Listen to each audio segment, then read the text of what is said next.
New Zealand లో రాత్రి 9 అయినా వెళ్తూ చూసారా ఎలా ఉందో. ఈ రోజు అయితే మా చుట్టుపక్కల ఏరియాస్ లో ఎక్కడెక్కడ క్రిస్మస్ లైట్స్ డెకరేషన్స్ ఉన్నాయని చూడడానికి వెళ్ళాము. ఫస్ట్ స్టాప్ లో అయితే జైన్ క్రిస్మస్ ట్రీ చూసాం. అవర్ సెకండ్ స్టాప్ ఈ డూప్లెక్స్ హౌస్ ని అయితే క్రిస్మస్ లైట్స్ తో చాలా అందంగా డెకరేట్ చేశారు. మా పాప అయితే అలాగే ఆశ్చర్యంగా చూస్తా ఉండిపోయింది.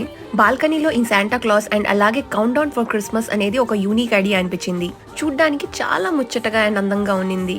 సరదాగా ఇక్కడ కాసేపు ఎంజాయ్ చేసి ఫొటోస్ దిగేసి ఆ తర్వాత 10 గంటలకి ఇంకొక ఏరియాకి వచ్చేసాం. ఇక్కడైతే నైట్ 11 గంటల దాకా కూడా లైట్స్ ఆన్ లో ఉంటాయి అని డిస్ప్లే పెట్టారు. ఫస్ట్ టైం నైట్ 10 గంటలకి ఇంత మంది జనాల్ని నేను ఇక్కడ చూస్తున్నా.